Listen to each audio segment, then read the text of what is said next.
Hi, I am Rob Meyer-Kukan from 7 Notes Natural Health in Ann Arbor, Michigan. Thanks for joining me once again for Rob on the Road. Today I have a panel of 2 experts who are going to speak with us about the topic of yoga and spirituality from the Christian perspective, particularly a very interesting perspective because both our yogis today are pastors. So today joining us are Beth Birkholz, who is an ELCA pastor, that's the Evangelical Lutheran Church in America, who is currently serving as the Director of Congregational Engagement with Samaritas, which is a social services agency that is Michigan-based. And so welcome, Beth. Thank you. Thanks for having me. Absolutely. And our second guest is Blair Buckley, who is a pastor in the PCUSA, who is currently in a time of transition. She's just moved back to her home state of Colorado, just got married, and is visioning a future which may include going back to school. So thank you for being with us today, Blair. Thank you, Rob. It's great to be here with you all. Awesome. My next question for both of you is, how has your yoga practice deepened your spiritual walk or your spiritual journey? And each of you kind of addressed that a little bit in talking about the previous question, but I'm wondering if you have something else that you'd like to add to that or can elaborate on. And Beth, we'll let you go first on this one. Sure. We talked a little bit about that, but I think that having a physical practice, which I feel like is basically missing in European descended Christianity anyway. I was thinking about except for liturgical dance, of course. Oh gosh. You know what? This is the second time in a week that I've heard liturgical dance on a Zoom call, and I don't know how I feel about that. Okay, all right. Well, maybe that's a whole other conversation. Maybe. That's not my conversation, and yet, I think that, having a physical practice aside from stand up, sit down in the pews as a way to meditate, as a way to really, for me, I think what yoga has done is produce gratitude, because I think if you have a minute to sit, and I have said this in some of my classes, if you take a minute to sit and really meditate, really think about your life, or for me, I come back to gratitude pretty much every time, no matter what's going on. And, even if I'm, laying in a hospital bed, let's say, I can still breathe, I can still, have that gratitude practice. And that has, that's connected me to God, to Creator, in a way that church, I don't think has yet. And I say yet intentionally because, you never know what church is going to look like, especially now. Right. But the physical practice really connects me to breath, spirit, Creator, all of those things, just in this very other powerful way. And only recently have I been able to really think about that and articulate it. So thank you. But that's absolutely true. That's why I practice. Wonderful. Yeah. How about you, Blair? How has yoga deepened your spiritual walk or spiritual journey? Yeah. I feel like I want to say a lot of the important things that Beth said as well. That happens when you're the second person to talk, but so many important and good points there. Beth was talking about a physical practice. I think for me, it's made my faith more of an embodied practice. The way I experienced being Protestant before that was very much disconnected from the body. I think that may be one of the downsides of the Protestant Reformation, and trying to get so far away from Catholic practices. Maybe we swung a little too far in the other direction. But I do think Protestant churches are coming back to that. I think they're coming back to sort of embodied faith practices and spiritual practices, that we are kind of coming back to the middle again. And I think for me, it was a reaffirmation of the creation story in Genesis, that God created all of the earth, including human bodies, and called them very good, not just good, but very good. It was a reaffirmation for that, kind of a counter to a lot of the messages I got from, a lot of different sources growing up, that our bodies were not good, for a variety of reasons, right? Sure. And yoga really reminded me of that, because it was a reaffirmation of, our body's limitations, and that those limitations are okay, and we have to honor those limitations. And it was about noticing our bodies more than judging. So a more of a mindfulness and acknowledgement. So yeah, I mean, it's brought me back to the embodied practices. It's definitely, I would say, enhanced my prayer life. I think I had a tendency before to pray, sort of do the prayers that were very focused on asking for things, instead of the sitting still, sort of the meditative prayers. So I've learned a lot more about, some of the centering practices that we see from, some of the mystics and the ascetics. And it's really expanded my understanding of prayer in that way. And it's interesting that it took yoga to do that, to unearth this whole history within Christianity, that there's actually a lot within Christian history of these centering practices and these bodily embodied practices. So yoga's helped to unearth a lot of those, and really, I would say, enhance my faith and practice in that way. Beautiful. Thank you. So what sort of yoga offerings are you currently involved with facilitating in your area, if you're able to, or online, Blair? Sure.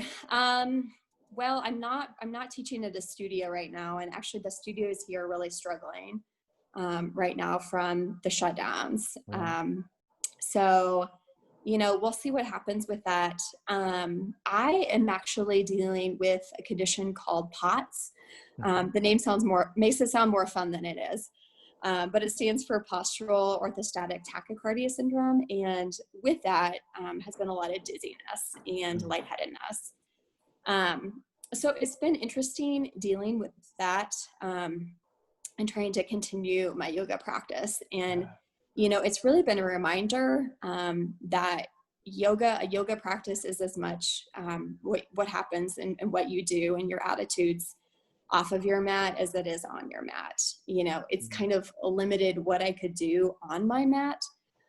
So it's really taking me back to some of the other practices, I would say, and realizing that just everything I've learned on my mat, I have to remember off of my mat, taking those and living them out in my everyday life. That being said, I am actually thinking about starting an online yoga class for folks that struggle with dizziness and vestibular issues, because it's kind of a specialized practice, and there are actually quite a few pretty common yoga practices that can make the dizziness worse.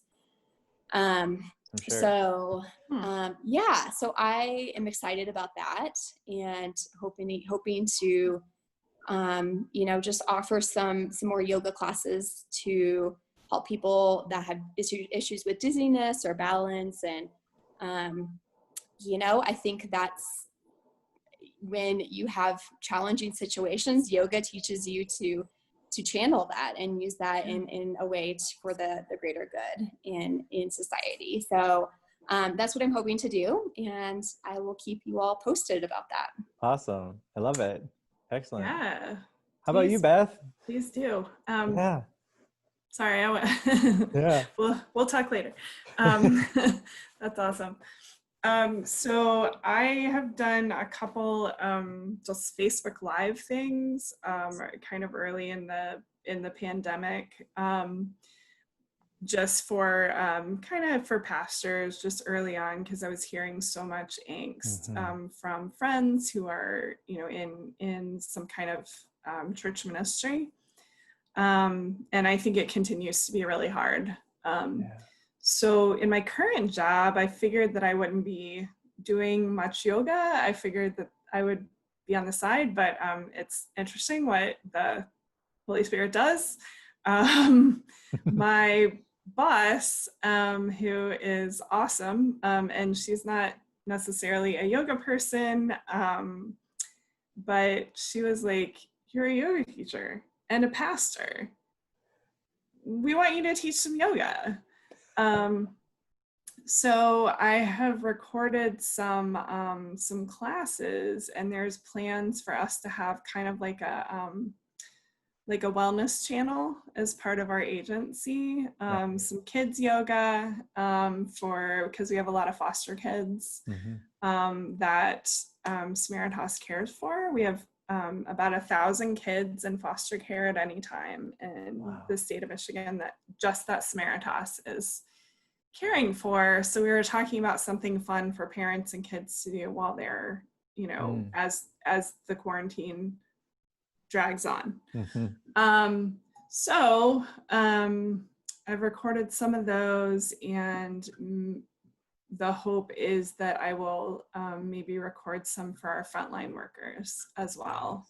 So that was like one of those cool unexpected things. I keep yoga keeps coming back into, you know, whatever ministry is happening, and that's really awesome. So I'll that'll probably be a little bit down the road as well, but the plans are in the works. I may even have t-shirts and stuff. It's exciting.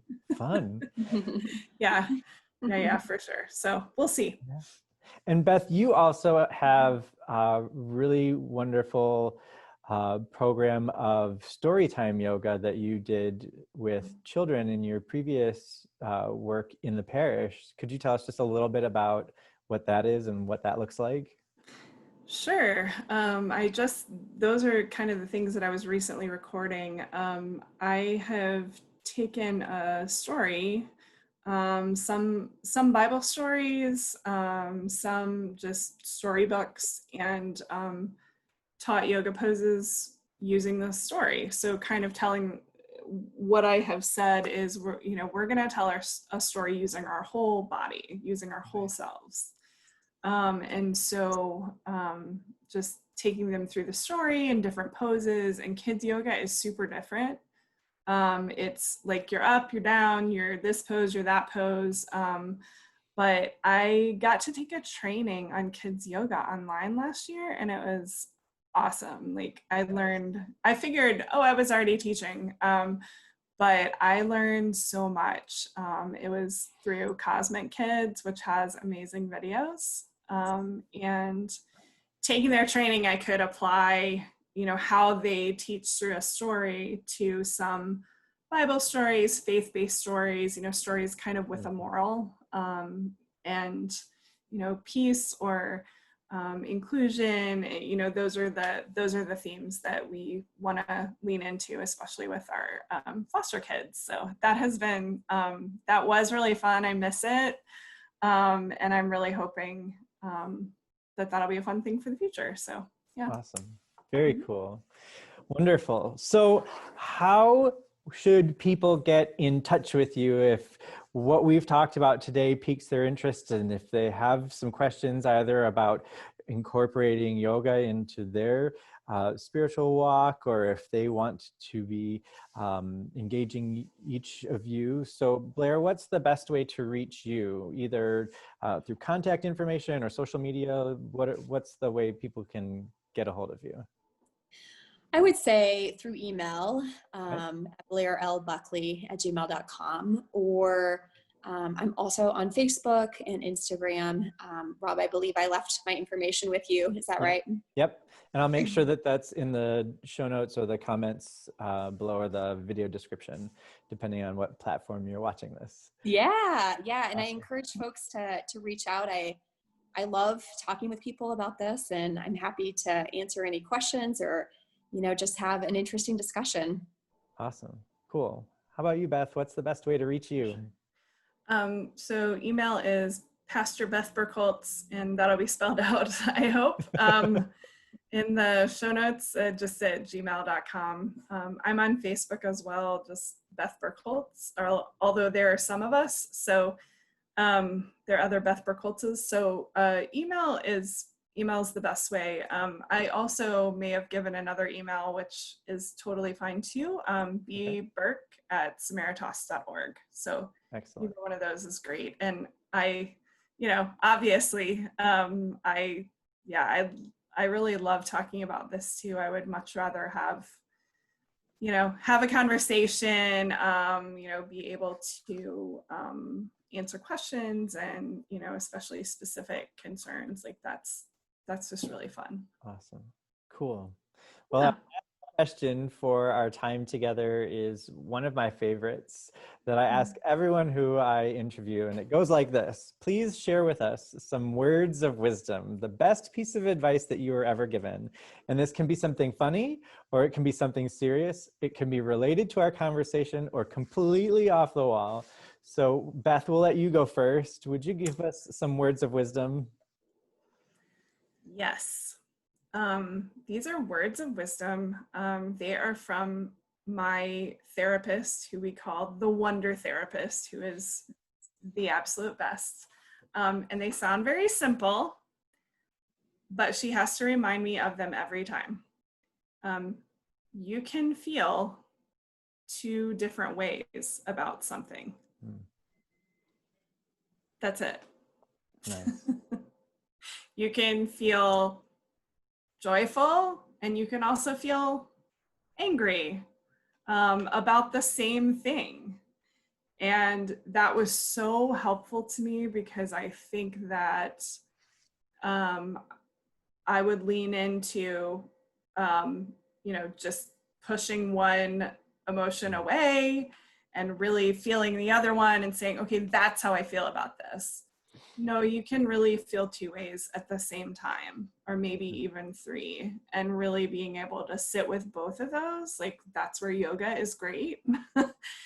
Sitting with both of those things and really feeling them. That has been probably, in my adult life, that's been the best thing that I have learned lately, I'll say.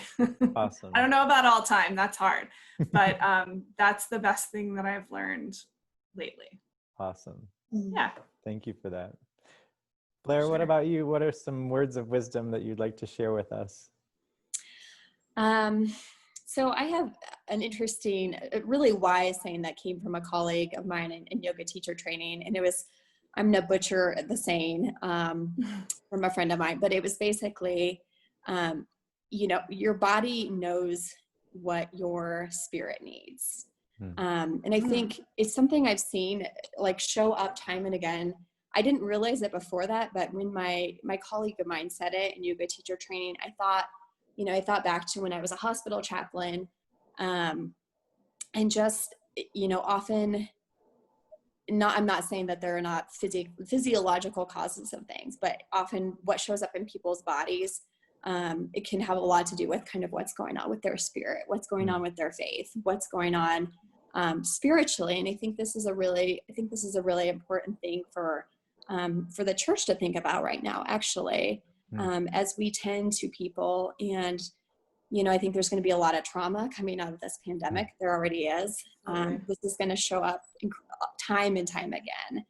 And so I think it's something, going back to my statement about how the body is not bad, I think it's something we need to embrace as Christians, and to remember that we can actually tell a lot about what's going on with folks by seeing what shows up in their bodies. And sort of the somatic stuff is something that interests me, and something I would love to study more in the future. And so I think that saying is so true.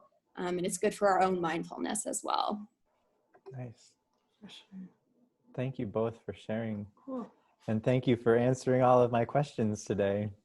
They're good ones. Thanks. What about you? What's the way that you connect with your body, mind, and spirit? And in those practices, how do you take that from where you're doing that practice, whether it be on the yoga mat or the meditation cushion or the walk in the woods, and share that out into your life? So leave that in the comments below. That's a big question to digest. And if you're on social media, that'll be a lot to type, I'm sure.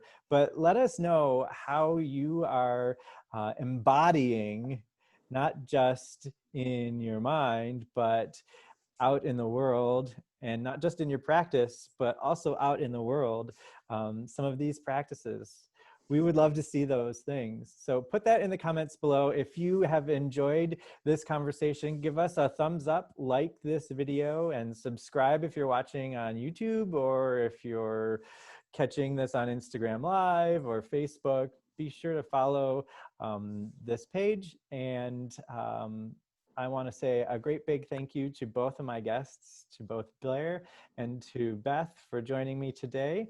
And I will be back in a couple of weeks with another really great conversation. So until then, we'll see you later. Bye.